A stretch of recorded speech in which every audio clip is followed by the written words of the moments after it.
Bonjour et bienvenue dans cette vidéo. Je suis Mathiana Moutoussamy. J'avais envie de faire dans cette série Détoxifier la spiritualité, de refaire un petit topo, ça va être court, assez concis, sur la notion de karma. Parce qu'à l'heure actuelle, c'est devenu un concept général dans la pensée et dans la spiritualité.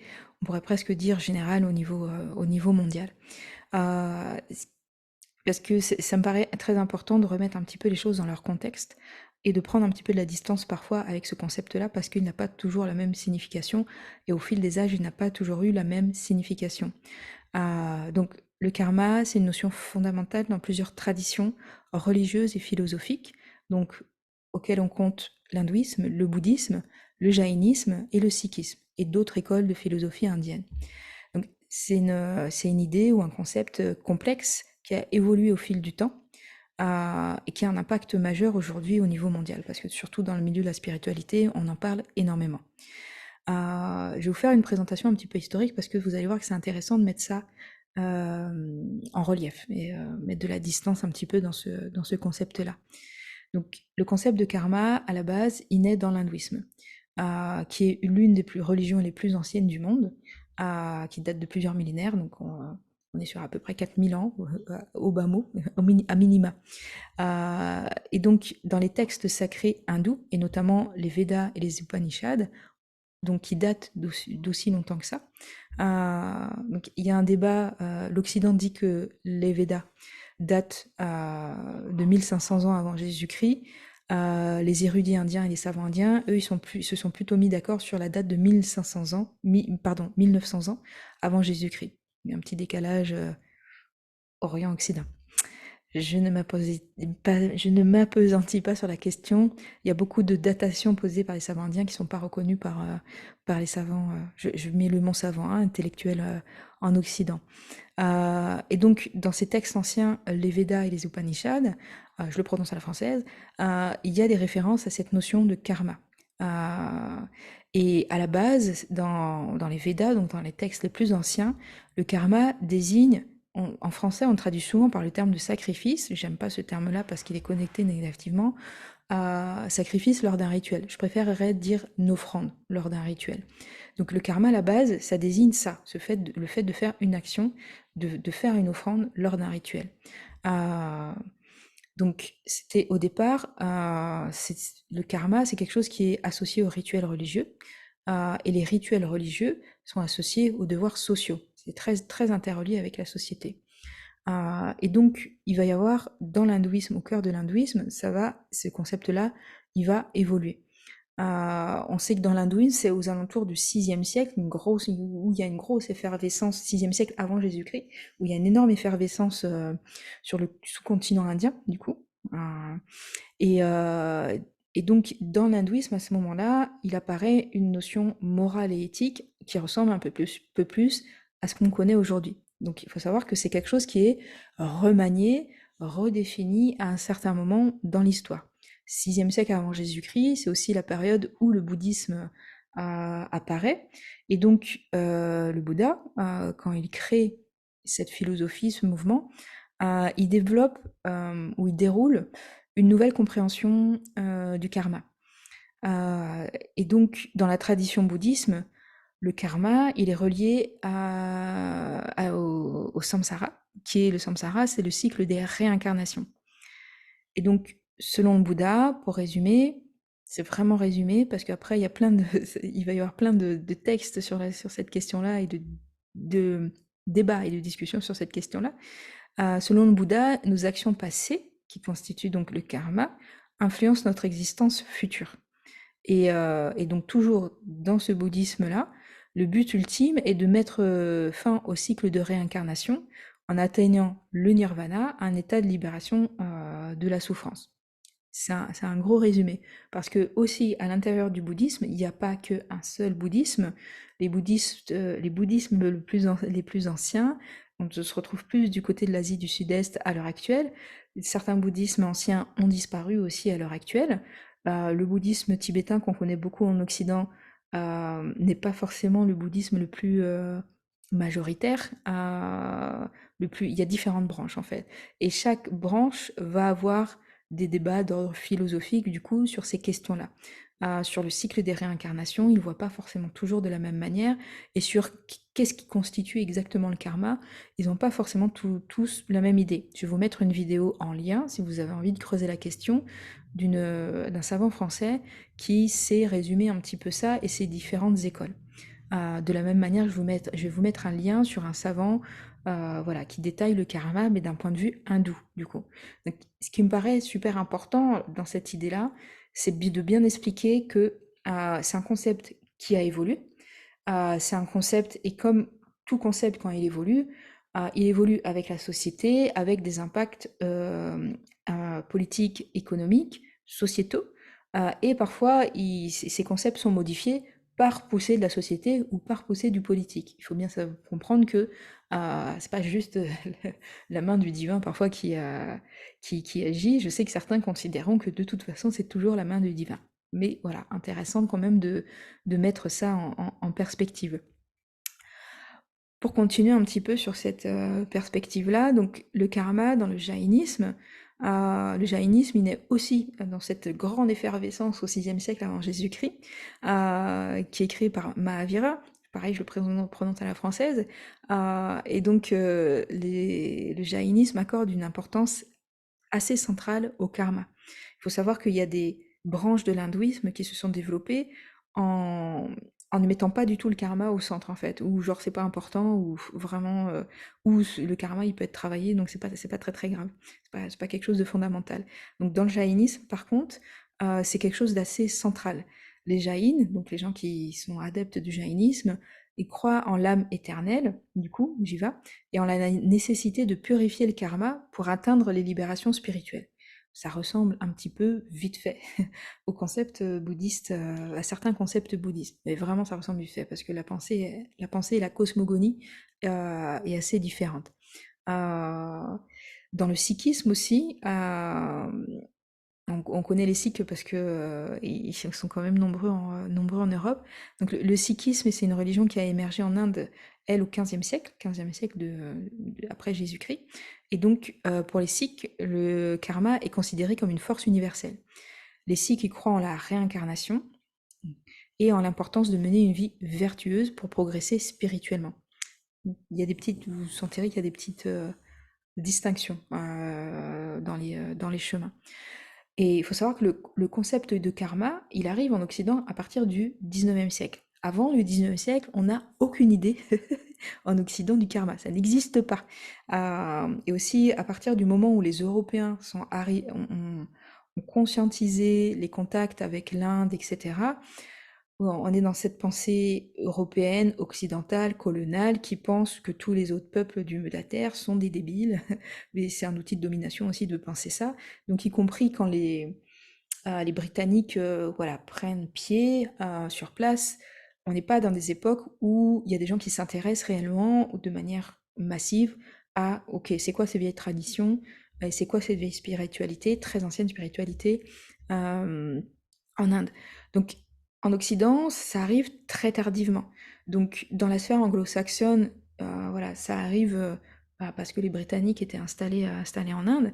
Et pour parler de la sphère française, du coup, c'est vraiment tardif, c'est 1800, 1868, les premiers textes qui arrivent, et notamment c'est plutôt 1900, les années 1920, où c'est vraiment Romain Rolland, qui est assez connu pour d'autres livres, qui était un grand érudit, qui s'est énormément intéressé à la culture hindoue, et qui a le premier popularisé toutes les notions de l'hindouisme qu'on connaît aujourd'hui en Occident, en parlant de la vie en écrivant deux livres, la vie de Ramakrishna et de Vivekananda.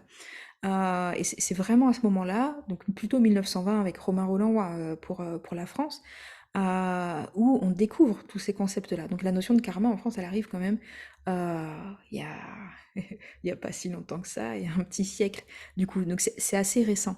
C'est assez récent de commencer à s'intéresser à ces concepts-là, parce que la pensée indienne, fondamentalement, elle est quand même très très différente. Les personnes voilà, qui sont en Inde comprendront qu'il y a des choses qu'on ne comprend pas forcément de prime abord.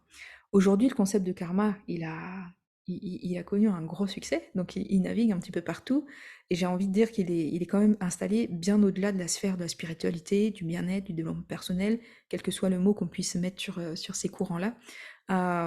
Et donc, à l'heure actuelle, il est souvent utilisé pour décrire la croyance, donc je vais le poser comme terme, en termes de croyance, la croyance que nos actions auront des conséquences, qu'elles soient positives ou négatives, en effet de cause-conséquence, comme ça, un peu permanent, qui va au-delà de l'âme et au-delà de cette vie.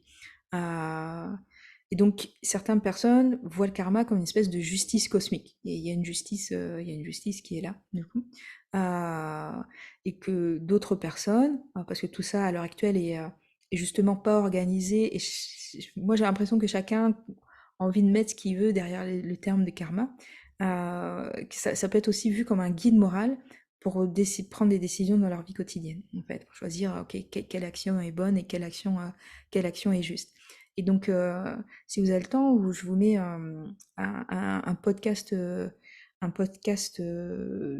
Radio France, pardon, non, de France Culture, voilà, avec une personne qui lit le sanskrit, qui a beaucoup étudié les textes, un français qui a beaucoup étudié les textes, qui les a traduits, etc., qui explique le karma aussi dans son concept, dans son contexte social. Parce que en Occident, on a tendance à séparer la notion de karma, la notion de caste, la notion de société, tout ça est extrêmement, extrêmement interrelié. Dans les religions occidentales, souvent, la notion de société, elle n'est pas toujours centrale, on est très dans quelque chose de très éthérique, etc.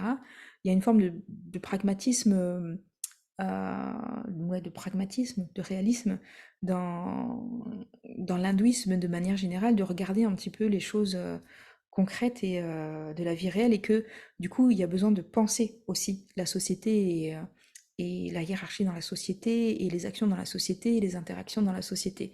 Et la notion de karma, elle est assez centrale là-dedans.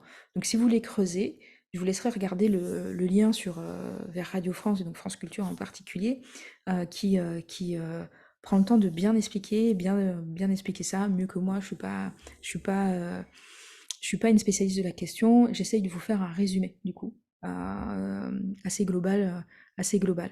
C'est-à-dire, ça m'intéresse toujours d'avoir un autre regard que juste spirituel, parce que souvent la spiritualité, on a tendance à prendre des vérités, les poser comme ça. Moi, j'aime bien mettre ça en perspective, en voir l'évolution du concept, comment il a évolué.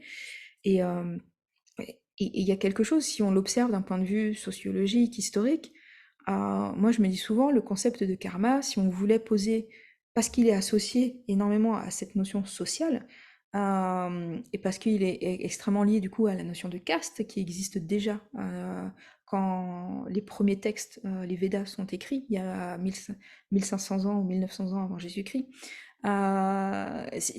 Si on voulait créer un concept pour maintenir une hiérarchie sociale et maintenir des gens dans la domination, je trouve que ça serait l'outil le plus parfait de la Terre. Ça serait la meilleure invention de tous les temps pour maintenir une domination. C'est une pensée qui me traverse, je vous la partage. Euh, est-ce que d'un point de vue historique, social et politique, est-ce que ça serait pas aussi un outil de domination sociale, et je crois le meilleur outil de domination sociale qu'on ait jamais inventé, pour faire des catégorisations dans la société? Je laisse poser comme ça. Je pourrais vous parler de moi, ma perception, mon expérience spirituelle, mais j'ai pas moyen de vous le prouver.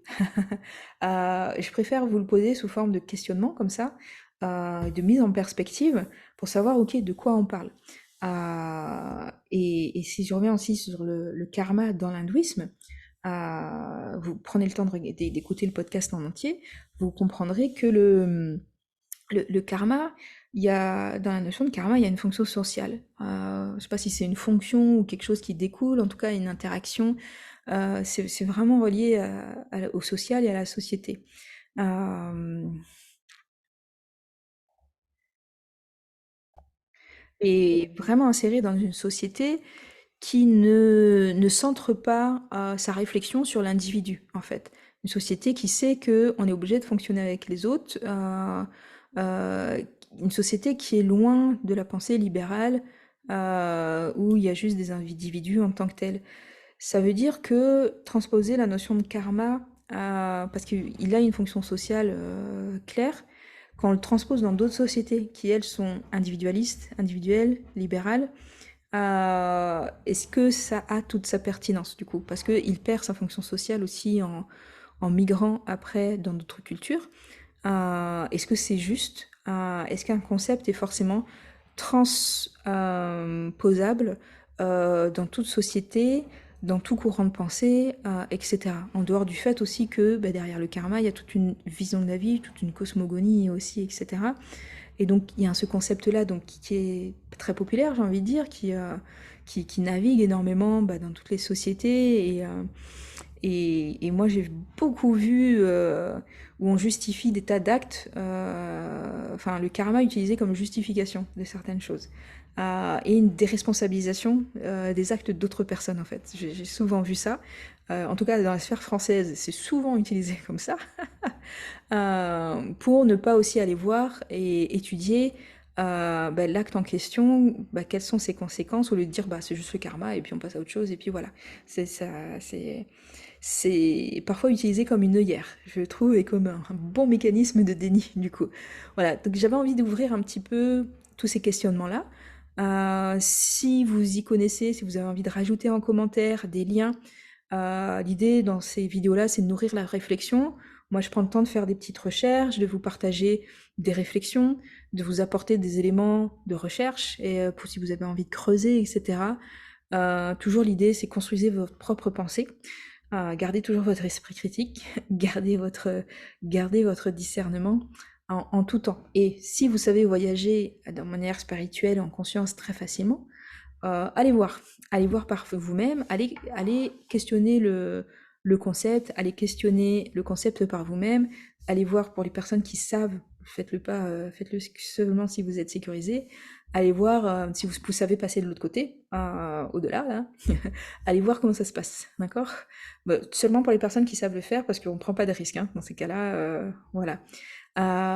Toujours, moi, je vous encourage, allez vérifier par vous-même, parce que, voilà, il y a plein de discours dans la spiritualité, il y a des choses extrêmement bien, mais bon, là, toutes ces vidéos sont pas là pour mettre le focus là-dessus. Il y a des choses extrêmement bien, il y a des choses extrêmement intelligentes, il y a des choses qui aident les gens, il y a des choses qui transcendent les gens, il y a des choses extraordinaires, mais là-dedans, ben, il y a les interventions et les interactions humaines qui sont souvent axées en termes de domination, prise de pouvoir, blablabla. Ça fait un petit moment que ça dure, donc voilà. Donc l'idée dans ces vidéos, c'est que je vous invite à pas oublier tout ça et à bien prendre voilà, la distance toujours. Prenez toujours le temps de réflexion, prenez un temps de réflexion et un temps de recul par rapport à tout ce qu'on vous enseigne. Sachez décrypter aussi quand on vous utilise certains concepts pour justifier des trucs toxiques aussi. Voilà. À bientôt, n'hésitez pas à commenter, n'hésitez pas à ajouter des choses, à partager des expériences aussi en commentaire, n'hésitez pas à liker et à partager, et je vous dis à bientôt pour d'autres vidéos. Ciao, ciao!